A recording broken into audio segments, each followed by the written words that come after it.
WhatsApp guys, welcome back to our YouTube channel. तो भाई आज हम एक ऐसे बैंक के बारे में बात कर रहे हैं कि जो एक बैंक हुआ करता था, बहुत ही ज़्यादा प्रोमिसिंग, बहुत ही ज़्यादा बेहतरीन बैंक। इनफैक्ट इनका जो ऑनलाइन ट्रांजैक्शन का जो प्लेटफॉर्म था इतना स्ट्रॉन्ग था कि आज भी पेटीएम से ज़्यादा जो ऑनलाइन ट्रांजैक्शन होते हैं वो उनके प्लेटफॉर्म पे होते हैं। तो इतना बेहतरीन बैंक था। और ये बैंक स्टार्ट देख करीब करीब ये 2005 2004 के आसपास ये 12 10 12 रुपए के आसपास बिक रहा था। उसके बाद बिकते बिकते इसने अपना आयाम स्टार्ट किया भागने का। और 2004 2005 से ये 2018 तक 384 386 रुपए के आसपास पहुंच गया था, मतलब तकरीबन इस प्राइस के पास पहुंच गया था। 10 12 रुपए का स्टॉक 386 तक पहुंचना, आप सोचो कितने बैगर, कितना मल्टी बैगर रिटर्न दिया होगा इसने 2018 तक पहुंचते पहुंचते। पर 2018 के बाद क्या हुआ? 2018 के बाद ऐसा हुआ कि ये स्टॉक गिरा, और ऐसा गिरा कि ये कभी संभल ही नहीं पाया। उसके बाद ये लगातार गिरते गिरते गिरते स्टॉक 6 रुपए तक पे आ गया। आप सोचो 2018 तक 386 रुपए का स्टॉक, उसके बाद कुछ ही दिनों में 6 रुपए पे आ गया। और आज भी स्टॉक 18 20 हजार रुपए, 18 20 रुपए पे धक्के खाता फिर रहा है। और ये बहुत ही बड़ा इंडिया का सिक्स लार्जेस्ट बैंक अब है। उस टाइम पे इंडिया का टॉप 5, टॉप 3 लार्जेस्ट बैंक में से था। अब आप ये सोचो कि इतने बड़े बड़े बैंक भी फेल हो सकते हैं। This is the level of uncertainty you have in stock market.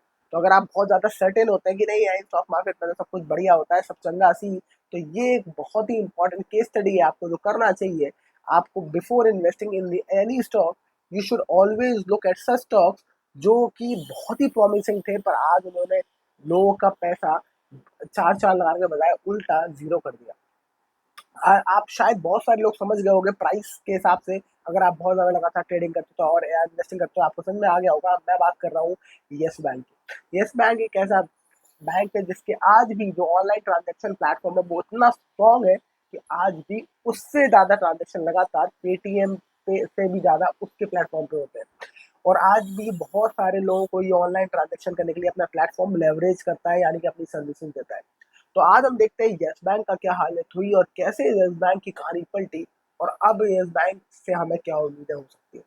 तो भाई यस बैंक मार्केट कैप आज की तारीख में इसका है 58,816 करोड़ का, यानी कि 1 लाख से भी आधा हो चुका है ये बैंक। 58,000 करोड़ का मार्केट कैप। करंट का प्राइस है 18 रुपया। हाई गया था 25 तक और वापस लौट के आ गया। अब आप देखोगे तो कुछ टाइम से लगातार ये 25 तक जाता है, 20 22 रुपए तक जाता है, फिर आता है, फिर 25 तक जाता है, 20 22 तक आता है, वापस आता है। एक ही रेंज में बहुत ही सालों से घूम रहा है।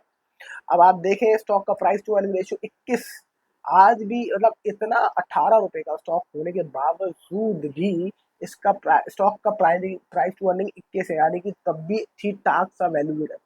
अब आप सोचो कि 21 का पी तब भी ये होल्ड करता है सिर्फ 18 रुपए पे। इसका मतलब ये है कि किस तरीके की इसकी अर्निंग पर शेयर होगी, यानी कि आप कितना ज़्यादा पैसा लगा रहे हो कितना कम पैसा कमाने के लिए।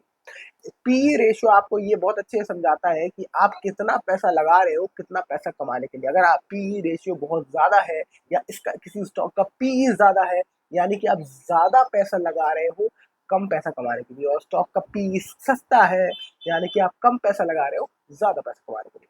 तो हमेशा आपको कोशिश करने की चाहिए कि सस्ता पी आप ढूंढें। पर स्टॉक का प्राइस टू बुक वैल्यू भी बहुत इंपॉर्टेंट होती है जब हम बैंकिंग स्टॉक्स की बात करते हैं। बुक वैल्यू 15 रुपए पे, यानी कि बुक वैल्यू पे आपको 3 रुपए, ये आपको थोड़ा सा ऊपर मिल रहा है, राइट। आगे चलते हैं इसको और देखते हैं आरओसी क्या है और आरओई क्या है। इस सिचुएशन में जब इस बैंक के इतने वारे नारे हो चुके हैं, इस बारे नारे क्या इसके बैंड बच चुकी है। आरओसी आरओई है, आरओसी है 6% और आरओई है 5.4, यानी कि 5 6% की आरओसी आरओई का गेम बचा है इसमें, और कुछ नहीं बचा। पर हमेशा से ऐसे दिन नहीं थे। एक बार इसका 10 साल का हम चार्ट उठाते हैं और देखते हैं इसमें क्या हुआ था। और ऐसा हमेशा से तो नहीं था। तो अगर हम देखें इसमें कि 2015 पे अगर मैक्स पूरा टोटल अब तक का देख लें कि अब तक हम कब कब से ये कंपनी लिस्ट हुई है और उसके बाद क्या हुआ इसमें, तो हम देखते हैं मैक्स, इसका पूरा चार्ट उठाते हैं और देखते हैं पूरे कहाँ से ये शुरू हुई थी और कहाँ ये खत्म हुई इसकी कहानी, तो हमें ज़्यादा क्लैरिटी मिल जाएगी। मैक्स का शायद आई थिंक चार्ट ही नहीं खुल रहा है, क्या हो गया इसमें। चलिए कोई नहीं।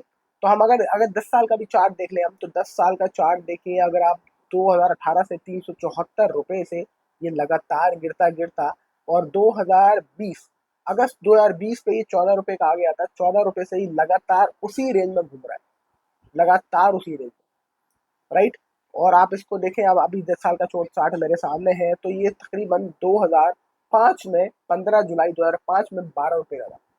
अब ये अपने जहां से शुरू हुआ था 2015 में, ये वहीं पहुंच चुका है दोबारा वापस घूम करके दी। तो इसलिए कहते हैं, कई कई बार लोग सोचते हैं कि यार प्रॉफिट हमें बुक करना चाहिए नहीं करना चाहिए।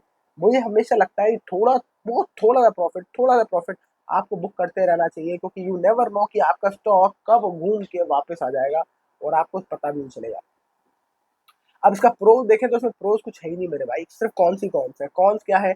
लो इंटरेस्ट कवरेज रेशियो, 11,98,000 करोड़ का कर्जा है बैंक के ऊपर, कंटेंजेंट लाइबिलिटीज जो रखी हुई है ऊपर, वो 11,98,000 यानी कि ऑलमोस्ट 12 लाख का करोड़ का कर्जा इनके ऊपर है, राइट। अब अगर हम देखें इसको, इसके रेवेन्यू और इसके फाइनेंसिंग प्रॉफिट, तो वो भी बड़े बुरे हाल है, क्योंकि 2014 में 662 करोड़ का ये प्रॉफिट कर रही थी, पर अभी ये -3,000 करोड़ के लॉस में है फाइनेंसिंग प्रॉफिट।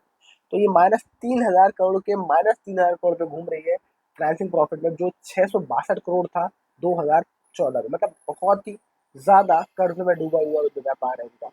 कैश फ्लो देखें तो कैश फ्लो इसका थोड़ा सा बेहतरीन हुआ है, 2014 में 4,000 करोड़ का था, अभी 6,000 करोड़ का है। और बीच में इतना कैश फ्लो कम था कि 57,000 करोड़ माइनस में था इनका कैश फ्लो 2020 में। 2020 के आसपास -57,000 करोड़ का कैश फ्लो था, -57।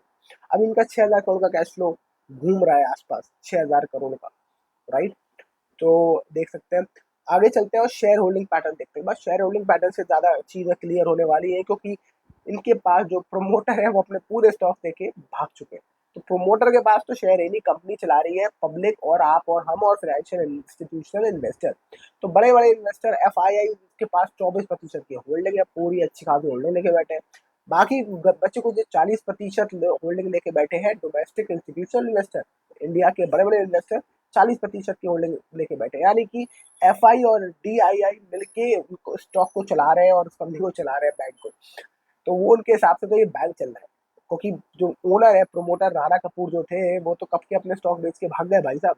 और पब्लिक के पास देखा जाए तो 34% की होल्डिंग इंटैक्ट है, यानी कि 34% आज भी पब्लिक इसमें फंसी। तो यार ये कहानी है पूरी यस बैंक की। अब आपका सवाल है कि आपको क्या करना चाहिए। मुझे लगता है यस बैंक में टर्न अराउंड होना अभी बहुत लंबा समय है टर्न अराउंड होने के लिए, और इसमें कितना भी वक्त लग सकता है।